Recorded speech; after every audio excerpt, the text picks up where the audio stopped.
and try and give you a bit of an idea of sort of where this has come from, okay?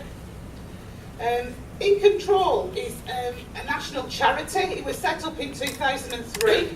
It was set up by a group of families who were using social care and was really struggling with how that was working. And our ambition as a group of families was, how can we change the way this operates so it works for us and our services help us rather than hinder us? So we had a lot of people saying it feels like it's a battle trying to get the service that you want when it's supposed to be a level of support. You can see people nodding, it's very familiar. So in some respects, that's what instigated self-directed support, certainly in social care, and that's now extended right across the children's agenda and, of course, more recently, the NHS agenda. But one of the things I just want you to think about, just for a couple of minutes, is given that you had your house and your food, so you've got your food, shelter catered for, what would be the absolute key things that you wouldn't want to lose from your life? And I just want you to spend 1 minute at your table just listing what them are. What would be the key things that you just desperately wouldn't want to lose from your life? And I'll just give you a minute for that. Okay. Can I have a couple of people just shout out to me one of the common themes of your table? Choice. Independence. Family. Right. Sorry? Dignity. Yeah? Freedom of movement, friends. When I've done this, and I've done it at an awful lot of conferences with all different people, and the same things always come up. And it's things really that money can't buy. Yeah? It's things that keep you connected in your home and with your family and with the people you love. And that's the thing that quite often getting into services and systems, it's the first things that get taken away are the things that are the most important for you. Yeah? You get put into hospital, you get taken away from your family. If you're getting exposed to having a lot of personal care, you potentially start losing your dignity. You start losing your family and friends, you start losing your independence. And them are the absolutely fundamental things that we need and that we desperately want to keep hold of. And quite often systems and services don't respond well to that because in effect they pull the opposite way. So one of the things that we desperately try to do is to say, how do we keep people in control of that but still get the support they need when they're in a time of ill health or disability, old age or young age with disability problems. And where we were trying to get was from somebody's kitchen table. See, we're in the north, I can say from your backyard to Downing Street. When I'm down south, I can't say backyard, they just don't get it at all.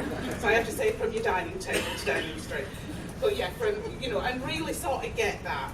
So then people are saying, well, why are we doing that? What's the change? Is this backdoor privatisation of the NHS? Is this the devil's work of trying to underwrite the NHS? And there's a few different reasons of why this change needs to happen and what the problem is. And what the NHS face now is that they think it's a bit like an angel of death. I've come in the name of change again. It's yet another change. And people are tired of change. So it's not really come for the NHS, it's not particularly come at a good time. When we started doing this agenda in social care, and some of you in the room will remember that because I can recognise people, certainly in 2003, we weren't particularly in the land and milk and honey, but we certainly weren't in the financial challenges that we have today. So it was received a lot better, the change, and people moved forward with it pretty well and pretty quickly. We're in a much more challenging position now to try and implement this change, particularly, I think, in the NHS. And here are some of the drivers of change. So there's policy now, so there's the new Care Act, there's the new Special Educational Needs for Children reforms, all moving towards personalisation, this wonderful label of personalisation. There's demographic reasons why things have got to change. There are lots of people living longer with multiple conditions that weren't around previously.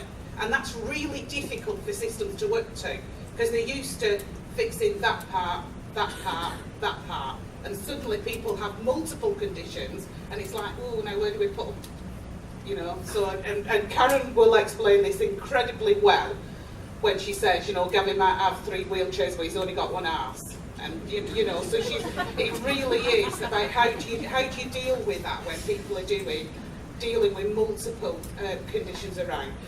There's the economic climate. I don't really need to say anything more about that. There's a massive financial challenge to all public services at the moment. The NHS is creaking at the seams.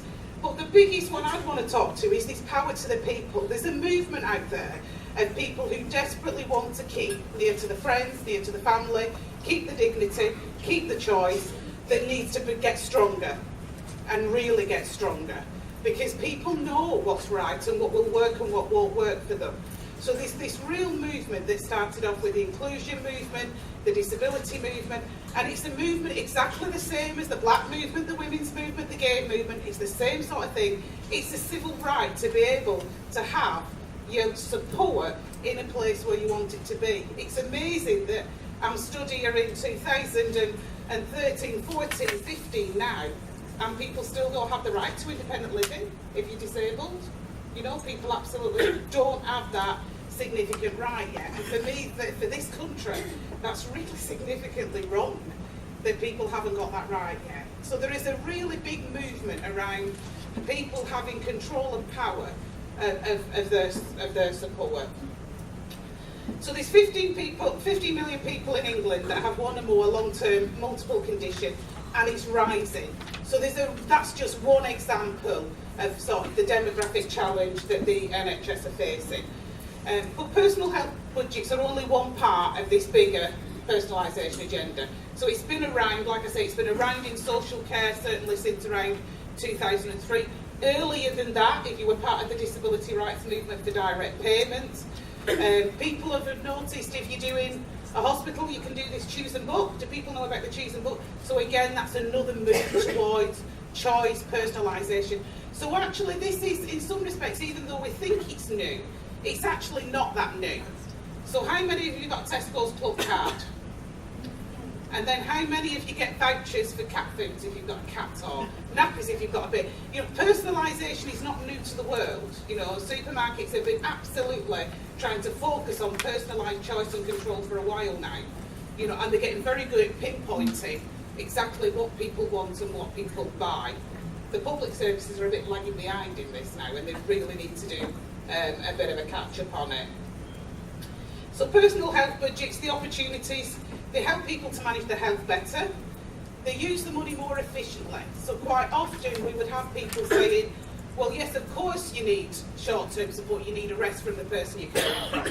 You can block in from Friday afternoon, they can come from a day wasting service, right the way through to Monday morning to go back to another day wasting service, and you've got this block of respite. And then you actually speak to the family and they say, I just wanted Saturday afternoon while I went and did some shopping.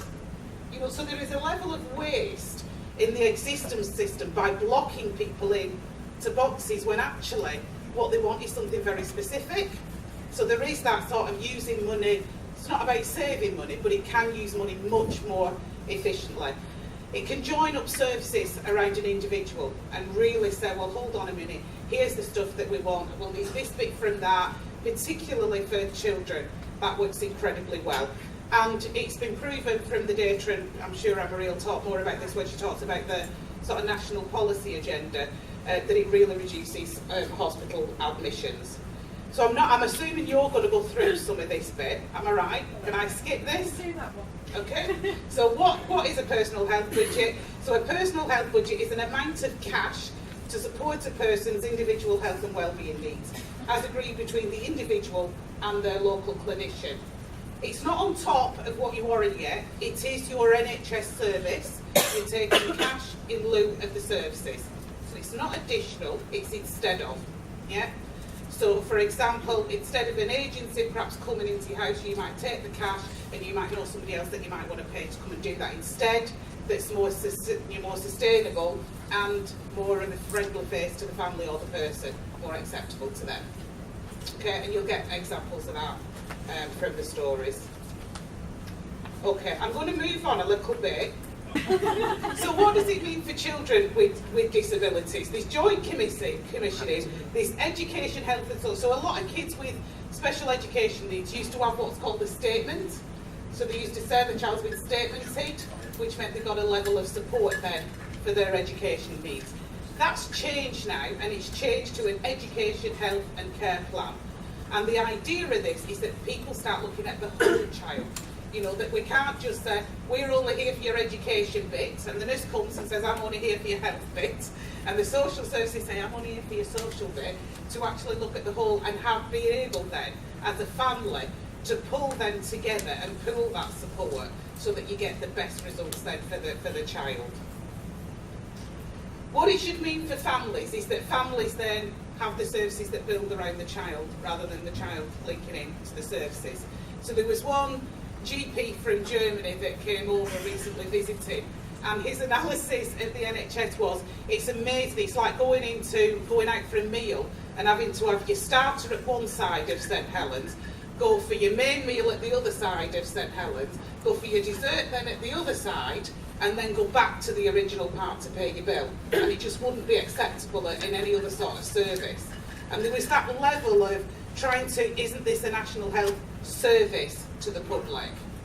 And yet we don't. We constantly have to fit in to the boxes that are already laid out institutionally. And for children, that can be an absolute utter nightmare. It can for any of us. So service has got to be viewed in the context of people's lives. They should be flexible and personal to meet the needs, and they should be able to respond. So what it's meaning for families is that instead of saying, okay, we'll be grateful for everything we get, it gives them a chance to say, okay, we know we're entitled to this support from the different bodies, we'd like to draw them together and do this. And it enables families then to start taking more control of that and having it in ways that make sense, so that then you don't get the doubling up of things and the waste of resource of things, and families saying, well, yeah, we're offered that, but we're not going to have it. You know, if there's a lot of families who say, yeah, you can offer me that, but there's no way I'm going to send my child into that institution. So you can be paying for that bed all you like, but I ain't going to be using it. You know, so it saves then an awful lot of wasted resources as well. Okay?